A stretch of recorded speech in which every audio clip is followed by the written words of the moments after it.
अस्सलाम वालेकुम। तो जैसा कि हमने पिछली वीडियो के अंदर अनीमियाज़ का टॉपिक शुरू किया हुआ था, आज हम उसे कंटिन्यू करते हैं। हमारी फोर्थ कैटेगरी एक रह गई थी हीमोलिटिक अनीमियाज़ की, ठीक है। तो what is haemolytic अनीमियाज़?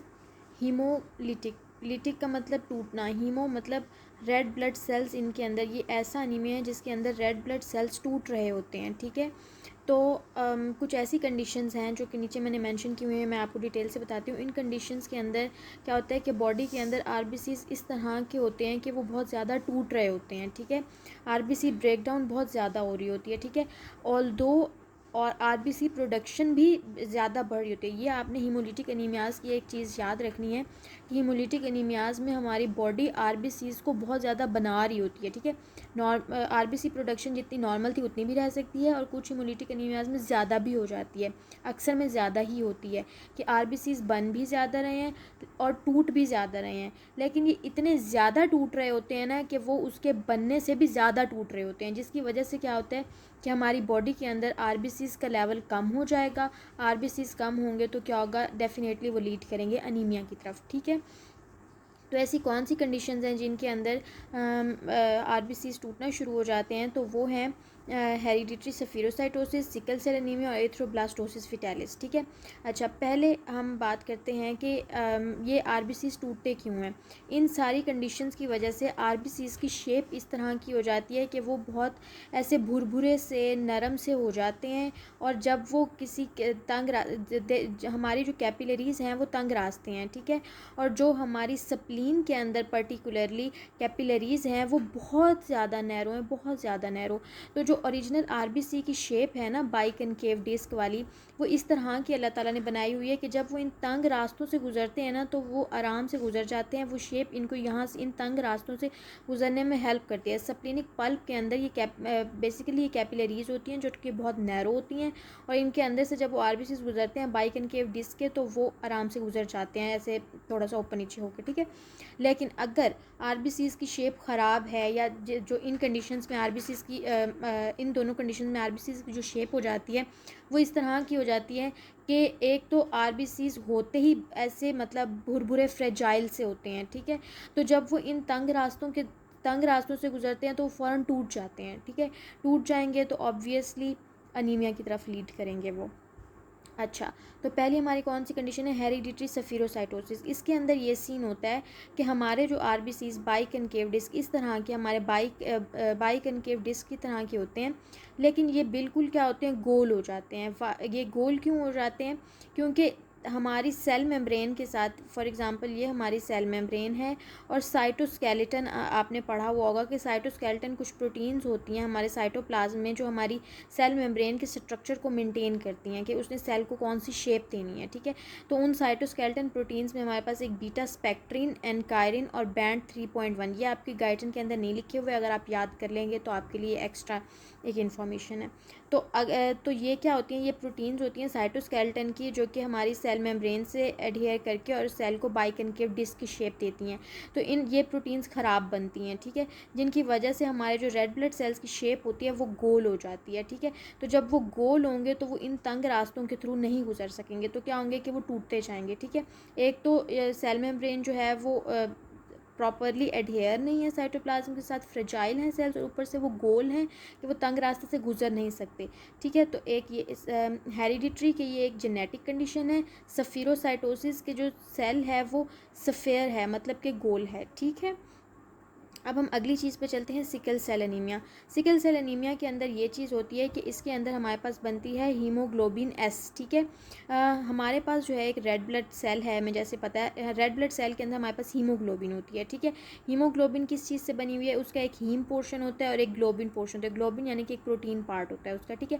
Protein part इस ग्लोबिन के अंदर क्या होता है कि 2 अल्फ़ा चेन से ये बना होता है और 2 बीटा चेन से ये बना होता है, ठीक है।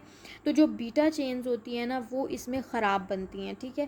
तो जब वो ख़राब बनेंगी, अगर वहाँ पे बीटा चेन्स ख़राब बनेंगी तो उससे क्या है कि हीमोग्लोबिन एस प्रोड्यूस होती है। इसकी एक स्पेसिफिक म्यूटेशन है जो कि हम इसको दूसरे किसी लेक्चर में डिटेल से पढ़ेंगे, ठीक है। फ़िलहाल इतना है कि ये बीटा चेन्स ख़राब बनती हैं, ठीक है। ख़राब बनने की वजह से हमारी हीमोग्लोबिन ख़राब बनती है, ठीक है। हीमोग्लोबिन कहाँ पर होती है? हमारे रेड ब्लड सेल्स के अंदर होती है।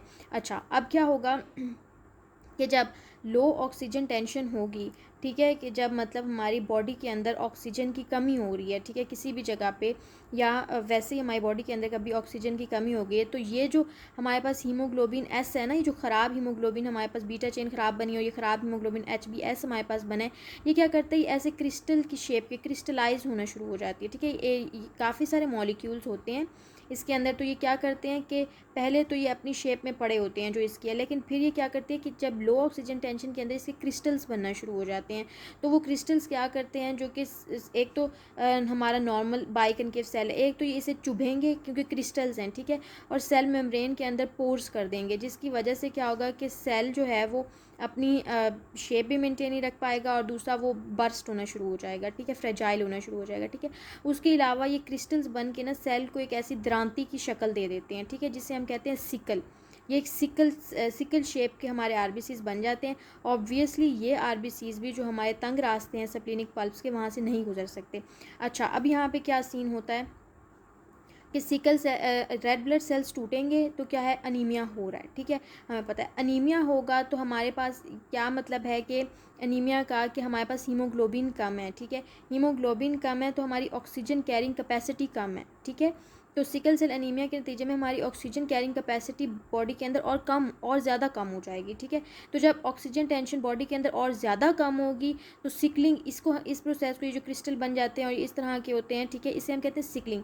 तो सिकलिंग का प्रोसेस और ज़्यादा होगा, ठीक है, और ज़्यादा आरबीसीज फंसेंगे, टूटेंगे, ठीक है। तो फिर क्या होगा कि और ज़्यादा अनीमिया की स्टेट आएगी, और ज़्यादा ऑक्सीजन टेंशन कम होगी, और फिर क्या होगा कि फिर और ज़्यादा सिकलिंग होगी, ठीक है, मतलब ज़्यादा आरबीसीज की सिकलिंग होगी, और वो क्या होंगे, वो और ज़्यादा फटेंगे, ठीक है।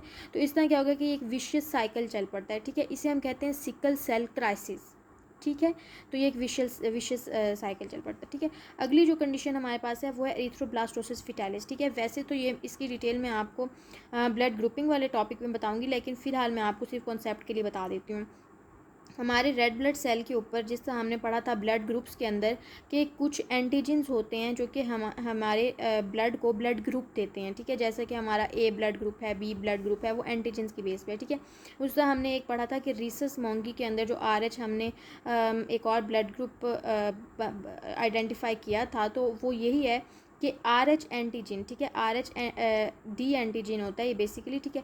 तो अगर रेड ब्लड सेल के अंदर, रेड ब्लड सेल के ऊपर ये RH एंटीजन प्रेजेंट है, ठीक है, तो हम इसे कहेंगे कि बंदे का जो ये वाला ब्लड ग्रुप है वो है RH पॉजिटिव, ठीक है।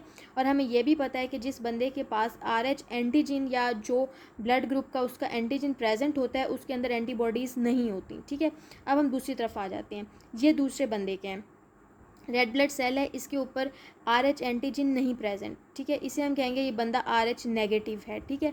तो हमें तो यही सोचना चाहिए ना कि जिस तरह हम ABO ब्लड ग्रुप में पढ़ते थे कि अगर उसके पास एंटीजन नहीं है तो एंटीबॉडीज़ तो होंगी उसके पास, लेकिन इसमें ऐसा नहीं है। इसमें इस बंदे के पास RH एंटीबॉडीज़ नहीं होती, ठीक है। सिर्फ जब उसका एक दफ़ा उस बंदे का RH एंटीजन के साथ एक्सपोजर हो जाए, तब उसके पास जो है ये RH एंटीबॉडीज़ बन जाएंगी और फिर ये उसके साथ रहेंगी लाइफ लॉन्ग, ठीक है। अगर उसका RH एंटीजन के साथ एक्सपोजर नहीं होता, क्योंकि वो खुद RH नेगेटिव है, ना उसके पास एंटीजन है ना उसके पास एंटीबॉडीज़ हैं, ठीक है, लेकिन अगर उसका जो है वो कभी उसको RH पॉजिटिव ब्लड लग जाता है और उसका RH एंटीजन के साथ आमना सामना हो जाता है, तो क्या होगा कि उसके अंदर RH एंटीबॉडीज़ बन जाएंगी, ठीक है। अच्छा, सो अब हमारे पास जो था वो मदर जो थी, अगर हमारे पास ऐसे सिनेरियो आ जाता है कि मदर जो थी वो RH नेगेटिव थी और फादर जो था वो RH पॉजिटिव था, ठीक है। तो अगर जो उसका बच्चा हुआ है, ठीक है, और वो बच्चा जो है वो RH पॉजिटिव है, बेबी RH पॉजिटिव है, मतलब इसके पास एंटीजेंस हैं, ठीक है। तो नॉर्मली क्या हो रहा होता है कि हमें पता है कि जब बेबी जो होता है वो मदर की वूम के अंदर होता है, तो जो मदर का ब्लड होता है वो प्लेसेंटा के थ्रू फीटस तक आ रहा होता है, ठीक है। और फीटस का जो ब्लड होता है वो भी यहाँ तक प्लेसेंटा तक जो होता है वो वहाँ पे एक्सचेंज चल रहा होता है, ठीक है। तो मदर का ब्लड प्लेसेंटा तक आ रहा है, फीटस का ब्लड प्लेसेंटा के पास जा रहा है, और वहाँ पे क्या है, चीज़ों का एक्सचेंज हो रहा है, ठीक है। और कुछ चीज़ें ऐसी होती हैं जैसा कि मदर की एंटीबॉडीज़ वगैरह वो फीटस के अंदर जा सकती हैं, ठीक है। तो अच्छा, अब हमारे पास सीन क्या है, मदर RH नेगेटिव है, इसके पास ना तो एंटीजन है इसके RBCs के ऊपर, ना ही इसके अंदर एंटीबॉडीज़ प्रेजेंट है। लेकिन क्या होता है, अच्छा मैं आपको वो बताई थी कि पहले तो जो है वो मदर का ब्लड आ रहा है, फीटस का एक्सचेंज हो रहा है, ठीक है, आपस में ये ब्लड एक दूसरे के साथ मतलब एक दूसरे की बॉडी के अंदर नहीं जा रहे, ठीक है, सिर्फ एक्सचेंज हो रहा है चीज़ों का। अब क्या होता है कि ड्यूरिंग डिलीवरी टाइम जब क्या होता है कि प्लेसेंटा डिटैच होता है और फीटस की अम्बलाइकस वगैरह और फीटस का ब्लड वगैरह यहाँ पे प्लेसेंटा के अंदर यहाँ पे जो प्रेजेंट होता है, ठीक है, तो क्या होता है कि कुछ ब्लड वेसल्स अब मदर की भी लीक कर रही हैं, ब्लड आ रहा है, तो क्या होता है कुछ ब्लड जो होता है ना फीटस का, वो मदर के ब्लड के अंदर मिक्स हो जाता है, ठीक है। तो अब क्या है कि मदर जो थी वो तो RH नेगेटिव थी, फादर RH पॉजिटिव था और बेबी RH पॉजिटिव था, मतलब बेबी पॉजिटिव है, इसके पास RH एंटीजन है। तो ड्यूरिंग डिलीवरी टाइम अगर क्या होगा कि फ़ीटस का जो ब्लड है वो थोड़ा सा मिक्स हो गया मदर के अंदर, तो अब क्या है मदर जो है वो एक्सपोज हो गई, मदर RH पॉजिटिव एंटीजन से एक्सपोज हो गई, ठीक है। इस पहले बच्चे को कुछ नहीं होगा, लेकिन क्या होगा कि अब मदर के अंदर जो है वो एंटीबॉडीज़ बन जाएंगी, RH एंटीबॉडीज़ अब उसके अंदर बन गई हैं। अब जब उसका दूसरा बेबी होगा और इन केस उसका दूसरा बेबी RH पॉजिटिव होता है, ठीक है, तो क्या होगा कि मैंने जिस तरह आपको बताया कि प्लेसेंटा के पास ब्लड आ रहा है, ठीक है, और कुछ चीज़ें जा सकती हैं मदर के ब्लड से बेबी के ब्लड के अंदर, ठीक है, तो जैसा कि कुछ एंटीबॉडीज़ भी चली जाती हैं। तो अब क्या है मदर के अंदर जो ये ऑलरेडी एंटीबॉडीज़ बनी हुई हैं, ये एंटीबॉडीज़ प्लेसेंटा क्रॉस करके फीटस के अंदर जाएंगी और फीटस के पास तो एंटीजन है, ठीक है, फीटस के पास एंटीजन है, मदर की जो एंटीबॉडीज़ आई हैं क्रॉस रिएक्ट होगा और फीटस के जो RBCs होते हैं उनकी क्या होगी, डिस्ट्रक्शन शुरू हो जाएगी, ठीक है।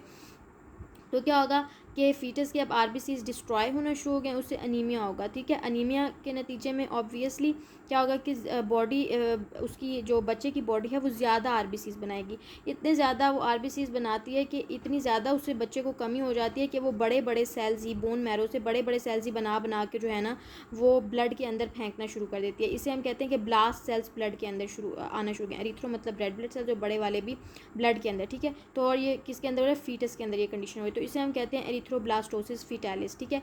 और ये भी in the result and result क्या है कि ये अनीमिया करवाती है और इसे भी हम हीमोलिटिक अनीमिया की कैटेगरी में लेंगे।